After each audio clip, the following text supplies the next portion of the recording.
Hello, good morning student. आज हम अपना नेक्स्ट जो टॉपिक हमारे पास आता है एंगल मेड बाय ट्रांसवर्सल, इसके बारे में डिस्कस करने वाले हैं।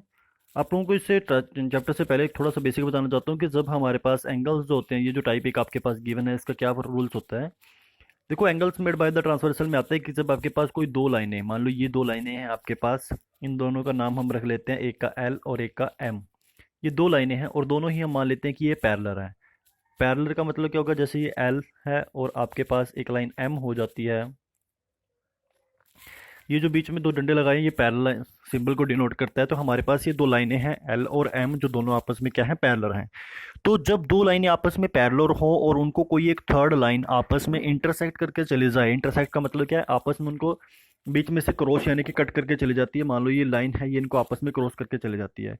तो याद रखना, जब दो लाइनें आपस में क्रॉस करती हैं तो वहाँ पे फोर एंगल क्रिएट होते हैं। जैसे मान लो ये जो हमने अभी लाइन लगाई है, हम इसको नाम दे देते हैं एन का। तो जब एन लाइन ने एल को क्रॉस किया, मीन्स ये पॉइंट की बात कर रहे हैं हम, जब ये पॉइंट पे यहाँ पे क्रॉस किया तो ध्यान से देखो, यहाँ चार एंगल क्रिएट हुए हैं आपके पास। एक इस तरफ का, एक ये आ जाता है आपके पास, दूसरा, तीसरा और चौथा, ये चार एंगल बने हैं। फिर जब इसी लाइन ने, एन लाइन ने एम लाइन को भी तो ऐसे क्रॉस किया था, तो यहाँ पे भी चार एंगल बने थे। चार तो वहाँ हो जाते हैं, 5, 6, 7, 8। तो सबसे पहले तो आप लोगों ने क्या याद रखना है कि जब आपके पास दो लाइन को एक तीसरी लाइन को आपस में क्रॉस करके जाती है तो कितने एंगल क्रिएट होते हैं। तो वहाँ पे हमारे पास 8 एंगल क्रिएट होते हैं, जो आपके पास लेफ्ट हैंड साइड में दिए हुए हैं। तो यदि हम दोबारा से इसके बारे में बात करें तो अब आप जाते हैं हम अपने टॉपिक पे। यहाँ पे देखो, ये एक एल लाइन है, ये एम लाइन है, पी लाइन ने इसको आपस में क्रॉस किया, तो यहाँ पे क्या हो जाता है, हमारे पास 8 एंगल क्रिएट हो रखे हैं, जो नाम दे रखे हैं। नाम आप उनको किसी भी प्रकार से दे सकते हो। आपने यहाँ पे याद क्या रखना है, वो सबसे इंपॉर्टेंट है। देखो, सबसे पहले हमारे पास आता है इंटीरियर एंगल। इंटीरियर एंगल का मतलब क्या होता है, जो दो लाइनों के बीच में एंगल बने हो। जैसे हमारे पास ये दो लाइनें थी, तीसरी लाइन इसको टच करके गई, तो ये दो जो लाइनें हैं, इन दो लाइनों के बीच में जो भी एंगल आपके पास क्रिएट हो रहे हैं वो आते हैं इंटीरियर एंगल। देखो, ये लाइन है और एक ये लाइन है, इन दोनों लाइनों के बीच में कौन सा एंगल है, यहाँ पे थर्ड है, फोर है, फाइव है और सिक्स है, ये कहलाएंगे हमारे इंटीरियर एंगल। देखो, इंटीरियर एंगल के बीच में ये लिखा हो ना, angle third, angle four, angle five और एंगल सिक्स।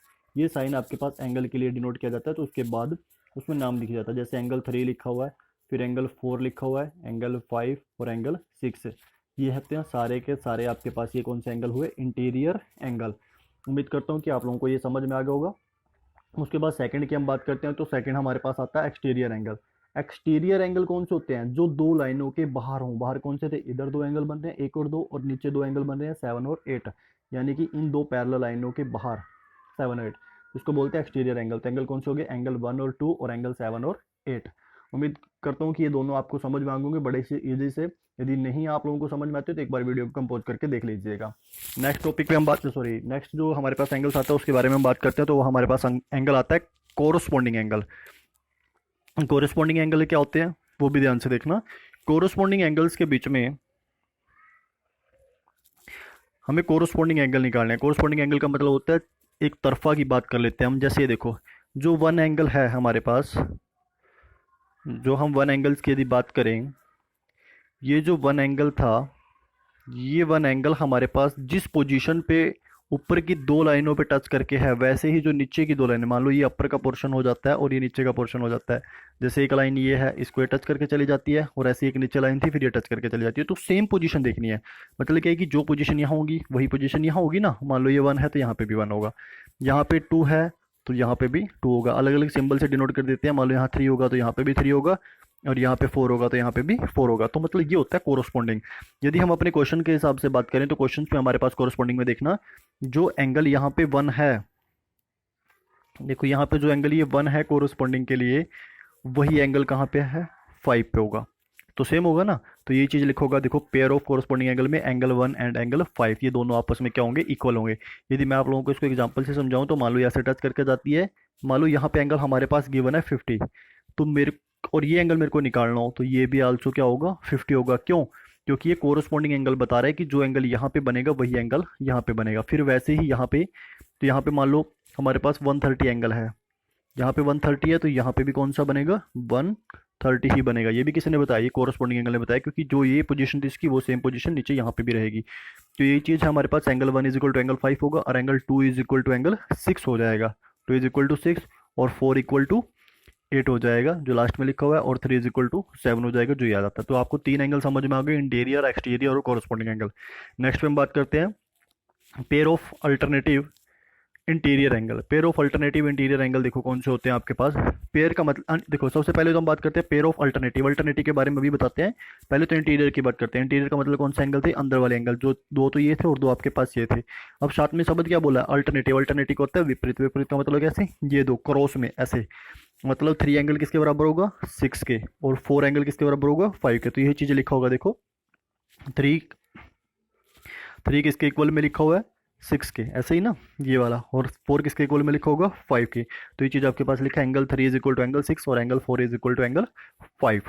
यहाँ तक समझ में आ गए होंगे। फिर आपके पास ऐसे ही सेम आते हैं एक्सटीरियर एंगल। अभी तो इंटीरियर थे, फिर pair of alternative exterior angle. Alternative exterior angle में भी सेम कंडीशन जाती है। जैसे देखो ये बाहर का एंगल है, तो इसके कोरस्पॉन्डिंग में आपके पास कौन सा एंगल हो जाएगा, यदि हम बात करें तो यहाँ से 8 एंगल ये जा रहा है, तो ऐसे ही 8 एंगल्स, सॉरी 8 लेना था इसके बीच में से, ज़्यादा नहीं, तो यहाँ से ओनली 8 को काउंट करेंगे तो ये हो जाता है आपके पास। ऐसे ही फिर हम 7 एंगल का यदि बात करेंगे तो 7 एंगल यहाँ पे किसके साथ चला जाएगा, 2 के साथ चला जाएगा। तो 1 एंगल यानी कि angle 1 is equal to angle 8 होगा और angle 2 is equal to angle 7 होगा। ये आपके पास क्या, पेयर ऑफ अल्टरनेटिव तो है, लेकिन एक्सटीरियर, एक्सटीरियर का मतलब क्या, बाहर वाले काउंट कर रहे हैं जो बाहर के पास में आता है।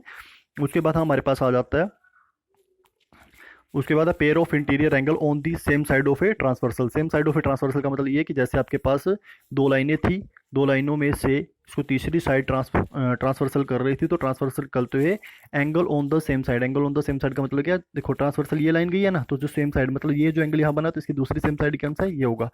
फिर ऐसे ही जो एंगल यहाँ पे होगा वो एंगल किसके बराबर होगा, इस एंगल के इक्वल होगा। तो ये चीज़ें आपस में आती हैं, ये एंगल इसके बराबर होगा और ये एंगल इसके बराबर होगा, तो यहाँ से आती है।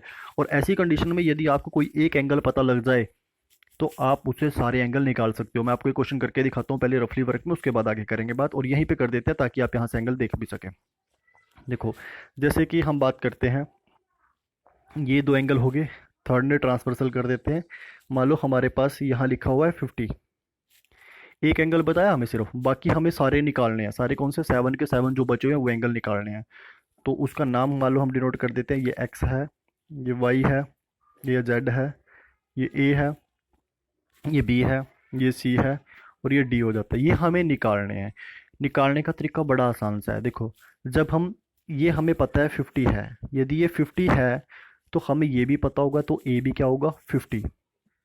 क्यों, A is equal, angle A is equal to क्या लिख दिया, 50।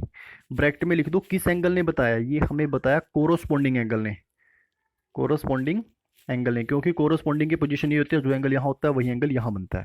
अब ध्यान से देखो, जब ये एंगल 50 यहाँ पे है तो एंगल वाई भी तो 50 होगा। क्यों, क्योंकि ये वर्टिकली अपोजिट एंगल है। वर्टिकल, दो एंगल आपस में, ये दो लाइनें आपस में टच करके जा रही हैं, और जब दो लाइनें आपस में टच करके जाती हैं तो वहाँ पे हमारे पास क्या होगा, ये वर्टिकली अपोजिट एंगल होगा, किसके, 50 के। तो angle y is equal to also क्या हो गया, 50। ये किसने बताया, वर्टिकली अपोजिट एंगल ने। ये इसके अपोजिट है, ये इसके अपोजिट है। अब दूसरी चीज़, ये हमें 50 पता लग गया, जो एंगल यहाँ क्रिएट होगा वो एंगल यहाँ भी तो क्रिएट होगा। ये किसने बताया, आल्सो कोरस्पॉन्डिंग एंगल ने। तो हम क्या लिख सकते हैं, angle C is equal to angle Y, और एंगल वाई हमें पहले ही पता है क्या आया था, 50। तो ये किसने बताया, कोरोस्पोंडिंग एंगल है। मैं इसको शॉर्ट में लिख देता हूँ, कोरोस्पोंडिंग एंगल। तो हमारे पास कौन कौन से एंगल आ गए, ए आ गया, वाई आ गया, सी आ गया, जो सर्कल में लिखे हैं वो सारे आ गए। अब उसके बाद देखो, जो मैंने ये बोला था, ये लाइन आपके पास पैरेलल है, पैरेलल लाइन के ऊपर यदि आपको कोई तीसरी लाइन ऐसे टच करके जा रही है, तो यहाँ पे जो दो एंगल क्रिएट होते हैं वो हमेशा क्या होंगे, एक लीनियर पेयर होते हैं। लीनियर पेयर का मतलब क्या होता है, sum of two angle is equal to 180। इसका मतलब क्या है कि आपके पास जो ये दो एंगल हैं, यदि इन दोनों का सम करें तो कितना आना चाहिए, 180। अब एक 50 का है तो x की जगह क्या होगा, सिंपल सी बात है, या तो आप इसको निकाल के देख लो। कैसे करोगे कि x plus 50 is equal to 180, और फिर जब x की वैल्यू निकालोगे 50 उधर जाके माइनस हो जाएगा, तो x में क्या बच जाएगा, 150। तो एक और एंगल आ गया, angle x is equal to 150। इसके ब्रैकेट में क्या लिखोगे, लीनियर पेयर, जो हमने पहले चैप्टर में आप लोगों को करवाया था, लीनियर पेयर आ जाता है। अब x 50 आ गया, तो जेड भी क्या आएगा, आल्सो वन, सॉरी एक्स 50 नहीं आया, 130 आया। यदि एक्स 130 आ गया तो उसके बाद जेड भी क्या आएगा, आल्सो 130 आएगा। क्यों? क्योंकि वर्टिकल अपोजिट एंगल बता रहा है। तो angle Z is equal to क्या हो जाता है, 130, 130 आ जाएगा। और इसके लिए क्या लिखोगे, वर्टिकली अपोजिट एंगल। और जब एंगल जेड आ गया वही एंगल क्या रहेगा, एंगल डी। ये किसने बताया, कोरोस्पोंडिंग एंगल ने। तो angle D is equal to also क्या लिख देते हैं, angle D is equal to angle one, sorry angle D is equal to 130। और ब्रैकेट में क्या लिखोगे, वर्टिकल अपोज, कोरोस्पोंडिंग एंगल था सॉरी। तो क्या आपके पास सेम यही बन जाएगा, CORRESPONDING, कोरोस्पोंडिंग एंगल। अब जब डी आपके पास 130 आया तो बी भी क्या बनेगा, ये दोनों आपस में वर्टिकल ही नहीं है, ये दो लाइनें आपस में टच करके जा रही हैं और उसके दोनों आपस क्या हो रहे हैं, वर्टिकल अपोजिट एंगल हो रहे हैं। तो वर्टिकल अपोजिट एंगल, इसका मतलब बी भी क्या हो जाएगा, 130। तो यहाँ से सिंपल सी बात ये थी आपके पास कि आपको इसमें से एक एंगल पता लग जाए तो बाकी सारे के सारे हम अपने आप निकाल सकते हैं। तो नेक्स्ट उम्मीद करता हूँ कि आप लोगों को सारे का सारा इसका जो बेस था वो समझ में आ गया होगा। अदरवाइज आप इसको दोबारा से भी चेक कर सकते हैं। तो यदि आप लोगों को ये सारे का सारा जो बेस अभी बताया गया वो आसानी से समझ में आ गया होगा तो क्वेश्चन में इसके कोई प्रॉब्लम नहीं आने वाली है, क्योंकि क्वेश्चन जो है सारे सारे इसके बेस से रिलेटेड रहेंगे। और बेस यदि क्लियर है तो क्वेश्चन में कोई भी प्रॉब्लम नहीं है। देखिए बड़ी आसानी से हम क्वेश्चन निकालने वाले हैं। सबसे पहले क्या लिखा है, state the property that is used in each of the following statement. देखो ए और बी, जो सबसे पहले ए और बी के बीच में जो निशान है जो आपके पास ये पैरेलल का है, मतलब ए और बी दोनों पैरेलल है। पैरेलल का मतलब क्या होता है कि किसी भी पॉइंट पर, सेम पॉइंट पर, जैसे यहाँ पे कोई पॉइंट और यहाँ पे कोई पॉइंट है, इनके बीच में जितना डिस्टेंस है तो आगे किसी दूसरे पॉइंट पे भी वही डिस्टेंस बीच का सेम रहेगा। मान लो यहाँ पे 5 सेंटीमीटर का डिफरेंस है तो यहाँ पे भी कितने का रहेगा, 5 सेंटीमीटर का रहेगा। पैरेलल लाइन की कंडीशन ये होती है, हर एक पॉइंट पर उसका डिफरेंस क्या होता है, सेम होता है। तो नेक्स्ट की यदि हम बात करें तो नेक्स्ट हमारे पास क्या आने वाला है, नेक्स्ट में देखो क्वेश्चन में क्या बोला था इसने कि ए पैरेलल बी है, then angle 1 is equal to angle 5। तो ये क्या बता रहा है आपको कि एंगल 1 जो है एंगल 5 के बराबर है। कौन से एंगल के नाम से था जो हमें इसमें बताया गया था, ये आपके पास क्या बनेगा, मैं नीचे लिख देता हूँ इसका आंसर। आपने सीधा इसका आंसर लिखना है, ए नहीं है सॉरी, फर्स्ट है। फर्स्ट का आंसर क्या बनेगा आपके पास, ये बताओ। जो फर्स्ट का आंसर होगा आपके पास वो कहलाएगा कोरोस्पोंडिंग एंगल, क्योंकि ये हमें जो angle 1 is equal to angle 5 है वो किसने बताया, कोरोस्पोंडिंग एंगल ने बताया। बस यही हमारा इसका आंसर था फर्स्ट का। सेकंड की बात करें तो एंगल 4 इज इक्वल टू 6। देखो 4 इज इक्वल टू 6, ये कौन सा है, ये अल्टरनेट इंटीरियर एंगल है, pair of alternate interior angle. यदि ये चीज़ें पता नहीं लग रही हैं तो एक बार जो आपने अभी जो पीछे बेस करवाया आप लोगों को, तो इसको एक वहाँ से वीडियो को एक बार कंपोज करके 2-3 बार देख लो तो आपके समझ में आ जाएगा। तो इसका नाम हम क्या लिखेंगे, पेयर ऑफ अल्टरनेटिव, और ये इंटीरियर है, इंटीरियर एंगल। थर्ड की यदि बात करते हैं तो देखो क्या लिखा है, angle 4 plus angle 5। Angle 4 plus angle 5 ये आपके पास है ना, angle 4 plus 5 is equal to 180। ये क्या होते हैं, angle on same side. Angle on same side का मतलब जो इंटीरियर के आपके पास थे इसको सिर्फ आप लिख दो angle on same side. Angle on interior कर देना साथ में, interior angle on the same side. बस ये आपके पास फर्स्ट पार्ट था। उम्मीद करता हूँ कि आप लोगों को समझ में आ गया होगा। और मैंने पहले ही कहा कि सारे के सारे जो क्वेश्चन आपके थ्योरी बेस्ड रहेंगे, और थ्योरी बेस्ड रहेगा जो हमने अभी अभी ये पीछे आपको ये करवाया था, सारे के सारे आपको याद होने चाहिए। देखो नेक्स्ट पे चलते हैं। तो नेक्स्ट हमारे पास जो सेकंड क्वेश्चन है उसमें क्या लिखा हुआ है, इन द एडजॉइनिंग फिगर में identify the pair of corresponding angle. तो हमें सबसे पहले जो कोरोस्पोंडिंग एंगल के बारे में बताया गया, आप उसमें क्या करोगे, क्वेश्चन नंबर फर्स्ट लिखते हैं। देखो फर्स्ट में याद रखना ये बच्चों, ये इसकी नहीं है, इसको छोड़ देना। जो हमारे पास ये फर्स्ट डायग्राम है ये इसका है। तो हम फर्स्ट की यदि बात करें तो फर्स्ट में हमारे पास लिखा है the pair of the corresponding angle. देखो कोरोस्पोंडिंग एंगल में मैंने क्या बताया, तो जो एंगल 4 है वो किसके बराबर होगा, एंगल 8 के। तो आप सबसे पहले ये लिखोगे एंगल 1, सॉरी एंगल 4 था, angle 4 is equal to angle 8। दूसरा 1 के इज इक्वल टू में क्या होगा, 5 कोमा लगा के angle 1 is equal to angle 5। फिर कोमा लगा के जो 3 था वो किसके इक्वल होगा, 7 के। Angle 3 is equal to angle 7। फिर 2 किसके होगा, 6 के। तो angle 2 is equal to angle 6। ये हमारे पास फर्स्ट का आंसर है कोरोस्पोंडिंग एंगल में। सेकंड इज क्या आता है, pair of the alternative interior angle. Pair भी बनाना है, pair of the alternative interior angle. Alternative interior angle 3 का पेयर कौन सा है, 5। यदि सेकंड की बात करें तो angle 3 is equal to angle 5 होगा, और दूसरा होगा angle 2 is equal to angle 8। ये आपके पास है pair of alternative interior angle. उम्मीद करता हूँ कि दो पार्ट आपको इसके समझ में आ गए होंगे। तो थर्ड हमारे पास जो पार्ट है उसमें क्या लिखा हुआ है, the pair of the interior alternate on the same side of the transversal. Same side की बात करते हैं तो सेम साइड में आपको प्लस करोगे, जैसे क्या लिखोगे, एंगल 3 प्लस एंगल 8 होता है वहाँ पे। ये दो एंगल आपके पास क्या है, एक साइड में है इंटीरियर साइड में, और दूसरी साइड में क्या है 2 और 5। तो दूसरी तरफ क्या आ जाएगा, एंगल 2 प्लस एंगल 5 लिखा हुआ था तो 5 आ जाएगा, 5। तो ये आपके पास हो जाता है थर्ड का, थर्ड आंसर में ये आ जाता है। फोर्थ की यदि हम बात करते हैं तो फोर्थ में थोड़ा सा लेंथ जाएगा और थोड़ा लंबा होगा, तो इसको एक बार रफ कर देते हैं। फोर्थ में हमारे पास लिखा है the vertical opposite angle. Vertical opposite angle देखो पहले इसकी बात करते हैं, जो हमारे पास ये लिखा हुआ था, तो यहाँ से यदि हम बात करते हैं तो वर्टिकल अपोजिट एंगल हमारे पास क्या क्या होंगे, वर्टिकल जो अपोजिट एंगल होंगे वो 4 का 2 है, तो हम क्या लिखेंगे, angle 4 is equal to angle 2 होगा, और एक 1 और 3 आपस में होंगे तो angle 1 is equal to angle 3 होगा। ऊपर वाले से तो हो जाता है, अब नीचे वाले से यहाँ से काउंट करेंगे तो एंगल 8 इज इक्वल टू क्या होगा, एंगल 6 हो जाएगा, और ऐसे angle 5 is equal to angle 7 हो जाएगा। वो आप जैसे मर्जी लिख सकते हैं, ऐसे भी लिख सकते हैं कि angle 7 is equal to angle 5, लेकिन एक ही बार लिखना उसको, ज़्यादा में कोई प्रॉब्लम नहीं आएगी उसके बीच में, वो दोनों ही आपके सही होंगे। तो उम्मीद करता हूँ कि सेकंड क्वेश्चन भी आपको समझ में आ गया होगा। तो थर्ड की तरफ चलते हैं। थर्ड में हमारे पास क्या लिखा हुआ है, in the adjoining figure P parallel या पी आर कैन पैरेलल, कि पी और क्या जो है वो आपके पास में पैरेलल है। Find the unknown angles. Unknown angle आपने निकालने हैं जो हमारे पास दिए हुए हैं। देखो बड़े आसानी से हम उसको सबको निकाल देंगे, उसमें कोई प्रॉब्लम नहीं है। हमारे पास सबसे पहले देखो हम यदि बात करते हैं, हमें ई एंगल निकालते हैं। ई एंगल कैसे निकालेंगे, अब जो पी लाइन है वो आपके पास पैरेलल है, पैरेलल का मतलब क्या, एक बिल्कुल सीधी एंगल है। तो जो ये दो एंगल एक सीधी है, एक लाइन के ऊपर बन रहे हैं। देखो यदि इसको थोड़ा सा घुमा के आप देखो तो हमारे पास पी लाइन कुछ इस प्रकार से जा रही है और एक कट करके ऐसे जा रही है। तो एक तरफ तो 125 डिग्री एंगल दिया हुआ है और एक तरफ हमारे पास ई एंगल लिखा हुआ है। यदि एक ही लाइन पे जा रहे हैं तो इन दोनों का सम कितना होगा, 180। तो वैसे निकाल लेते हैं। तो सबसे पहले जब हम निकालेंगे तो उसके लिए क्या लिख देंगे, लीनियर पेयर, कि जब हम क्वेश्चन को सोल्व कर रहे हैं तो सोल्व कैसे कर रहे हैं, लीनियर पेयर से सोल्व कर रहे हैं। तो आप लिखना लीनियर पेयर, और लीनियर पेयर पे क्या होता है, एक तरफ के जो एंगल होते हैं इज इक्वल टू 180 होता है। एक हमारे पास गिवन है 125 डिग्री, एक गिवन है ई, और इज इक्वल टू क्या हो जाएगा 180।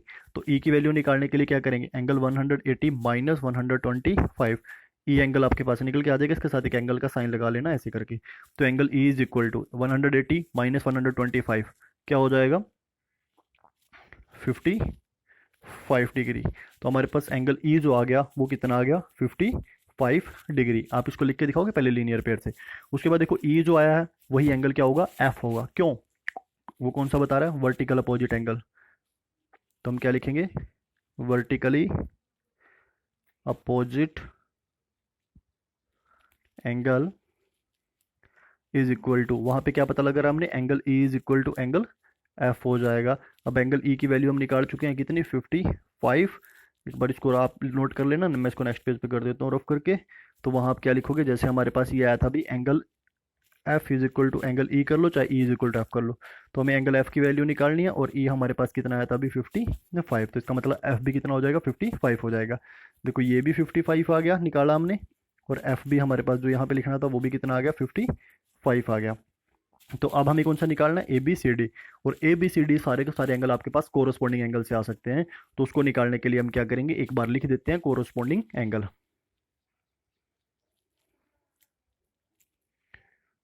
कोरोस्पोंडिंग एंगल, और कोरोस्पोंडिंग एंगल हमारे पास क्या बताते हैं कि जैसे जो 125 हो किसके बराबर होगा, डी के। तो angle D is equal to क्या हो गया, 125 डिग्री। एफ किसके बराबर होगा, सी के। तो angle C is equal to angle F लिख देते हैं, और एफ की वैल्यू हमने अभी निकाली थी, कितनी आई थी, 55। फिर ऐसे ई की बात करें तो ई किसके कोरोस्पोंडिंग होगा, ए के। तो एंगल ए की वैल्यू निकालनी है, angle A is equal to angle E कर लेते हैं, और ई एंगल हमने पीछे निकाला था अभी, कितना आया था, 55। उसके बाद हमारे पास रह जाता है बी एंगल। अब बी एंगल की यदि बात करें तो बी एंगल को हम 125 के साथ देख सकते हैं। वो क्या कह रहेगा, अल्टरनेट एक्सटीरियर एंगल। तो वहाँ पे आप इसको लिख लो, अल्टरनेट, नेक्स्ट के लिए alternative exterior angle. Alternative exterior angle के लिए आप क्या लिखोगे, इसको मैं थोड़ा सा इधर कर देता हूँ, आप लिखना angle B is equal to 125 degree. ये आपका आंसर हो जाएगा कि angle B is equal to 125 degree. तो उम्मीद करता हूँ कि क्वेश्चन भी आपको समझ में आ गया होगा। तो नेक्स्ट पे चलते हैं फोर्थ पार्ट की तरफ। फोर्थ पार्ट में हमारे पास क्या लिखा हुआ है, find the angle of X in which of the following figures L and M parallel. देखो दो लाइनें हमारे पास पैरेलल हैं फर्स्ट पार्ट में, ये एल और एम पैरेलल होने के बाद ये एंगल हमें पहले ही दिया हुआ है, हमें सिर्फ एक्स एंगल को निकालना है। तो बड़ा ईजी सा है, आप इसको दो तरीकों में से जैसे मर्जी निकाल सकते हो। जितने भी मेथड आपको कराए हैं इसका डिफरेंट डिफरेंट टाइप्स हो सके निकालने के लिए, लेकिन आपके पास जो आंसर होगा वो सेम ही आएगा। अब मैं इसमें से देखो क्या कर सकता हूँ, पहले ये एंगल निकाल लेता हूँ अपने आप मैं इसके बीच में एक चीज़ जनरेट कर रहा हूँ, वो क्या, यहाँ पे एक एंगल, ये एंगल मैं इसमें से वाई मान लेता हूँ। जब इसको वाई मानता हूँ तो ये एंगल क्या आ जाएगा, ये वर्टिकली अपोजिट एंगल के हिसाब से angle Y is equal to 110 degree हो गया। वाई 110 आ गया, इसका मतलब यहाँ पे 110 है। अब यदि मैं इन दो एंगल की बात करूँ एक्स और वाई की, ये क्या है, ये interior angle on the same side है। Interior angle on the same side जो होते हैं हमारे पास, एक बार लिख के दिखा देते हैं उसको, क्या बनेंगे, interior angle on the same side, interior angle on the same side,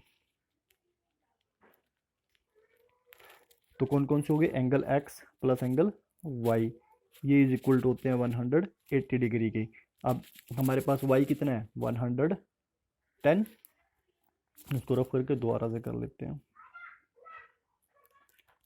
तो हमने अभी भी क्या लिखा था कि angle Y plus angle X is equal to 180 degree. Y हमने अभी भी निकाला था 110 डिग्री आया था हमारे पास, एंगल एक्स हमने फाइंड आउट करना है 180 डिग्री। एंगल एक्स को फाइंड आउट करने के लिए एक तरफ रख लेते हैं, इक्वल के उधर था 180 डिग्री, 110 को उस तरफ उठा के लेकर जाओगे तो नेगेटिव हो जाएगा, 180 degree minus 110 degree is equal to 70 degree. तो इसका मतलब angle X is equal to कितना आ गया 70 डिग्री। तो उम्मीद करता हूँ कि क्वेश्चन भी आप लोगों को समझ में आ गया होगा। तो नेक्स्ट की तरफ हम देखते हैं। नेक्स्ट हमारे पास आता है इसी का सेकंड पार्ट, आप लोगों के लिए छोड़ दिया जाए इस क्वेश्चन को, बड़ा आसान सा ही है, कुछ नहीं है। मैं थोड़ा सा बता देता हूँ आपको, देखो वैसे तो हो ही जाएगा, इतना मैं बताऊंगा आंसर आ ही जाएगा। चलो देख लो फिर भी आप लोग, ये पैरेलल लाइन है एल और एम, जो एंगल यहाँ क्रिएट होगा वही एंगल यहाँ क्रिएट होगा, किसने बताया, कोरोस्पोंडिंग एंगल ने। हमें तो एक्स की वैल्यू निकालनी थी, तो एक्स की वैल्यू सीधा ही क्या आ गया 100, तो लिख देना corresponding angle, angle X is equal to 100 degree, और एक्स की वैल्यू क्या आ गई 100 डिग्री ही आ गई। बस आपने लिखना क्या है कि कोरोस्पोंडिंग एंगल, भी किस एंगल ने बताया है, कोरोस्पोंडिंग एंगल ने।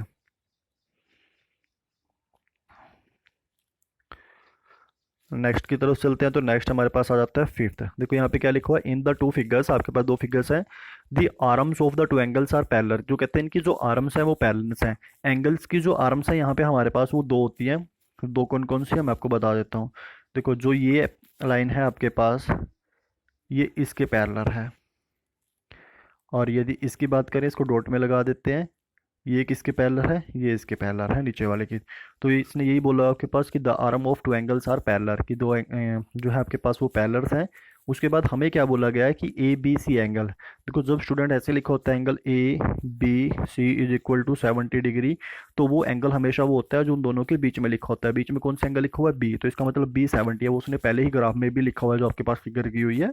तो हमसे क्या पूछता है, हमसे पूछा हुआ है कि आपने क्या निकालना है, एंगल डी जी सी। डी जी सी मतलब हमें कौन सा एंगल निकालना है, हमें जी एंगल निकालना है। और नीचे पूछा है D E F, D G C, sorry मैंने इसको गलत गलत कर दिया, एक तो ये एंगल पूछता है हमें डी जी सी, ये जी ये एंगल है, दूसरा पूछता है डी ई एफ, एक ये एंगल पूछता है। तो हमें ये दो एंगल बताने हैं, और हमारे लिए बड़ा आसान सा टॉपिक है और जट से आंसर आने वाला है। हम फर्स्ट क्वेश्चन करते हैं, हमें ये एंगल निकालना है। अब ध्यान से देखो, ये लाइन और ये लाइन दोनों आपस में पैरेलल है, थर्ड लाइन आपस में ये टच करके जा रही है, टच करके जाती है, तो जो एंगल यहाँ बनेगा वही एंगल यहाँ बनेगा। तो इसका मतलब ये एंगल क्या होगा 70, किसने बताया, कोरस्पॉन्डिंग एंगल ने। तो यहाँ क्या लिखोगे, कोरस्पॉन्डिंग एंगल। अब कोरस्पोंडिंग एंगल से हमें क्या पता लगा है कि एंगल जो बी है वो एंगल जी के बराबर है। एंगल बी पहले ही 70 डिग्री दे रखा है, तो एंगल जी हमें निकालना था, तो angle G is equal to कितना आ गया 70। अब उस क्वेश्चन को भूल जाओ, वो हमारा फर्स्ट पार्ट था, हो चुका है। इसी का यदि हम सेकंड पार्ट करने बैठते हैं, तो सेकंड पार्ट के लिए हमारे पास क्या आता है, देखो ये एंगल निकालने हैं हमने, ये तो पता ही लग गया 70 आ गया। अब ध्यान से देखो, ये लाइन जो थी इसके पैरेलल तो है, पहले ही बताया था कि two arms of the angle are parallel, और ये थर्ड टच करके जाती है। जो एंगल यहाँ क्रिएट हुआ है वही एंगल यहाँ क्रिएट होगा, ये भी तो कौन बता रहा है, कोरस्पॉन्डिंग एंगल। तो सेकंड का आंसर भी सेम वैसे ही लिखोगे, कोरस्पॉन्डिंग एंगल। तो क्या लिखोगे, angle G is equal to angle E, G हमने निकाल लिया, 70 डिग्री आया था, एंगल ई की वैल्यू भी कितनी हो जाती है 70। ये क्वेश्चन भी कंप्लीट हो जाता है। तो नेक्स्ट की तरफ चलते हैं। नेक्स्ट हमारे पास आ जाता है ई को 6 क्वेश्चन, और जो इसका लास्ट क्वेश्चन है, इस क्वेश्चन में से मैं सिर्फ आपको एक ही क्वेश्चन करवा के दिखाने वाला हूँ, बाकी सारे आप अपने आप खुद करोगे, क्योंकि मैंने जब आपको इसका बेस करवाया था तो बेस के टाइम पे एक एंगल से सारे एंगल निकालने बताए हुए हैं। एक बार ध्यान से देखो ना क्वेश्चन को कैसे करने वाले हैं। मान लो फर्स्ट क्वेश्चन उठाते हैं। In the given figure below में decide the L is a parallel to M. हमें सिर्फ डिसाइड करनी है कि वो पैरेलल है या नहीं है।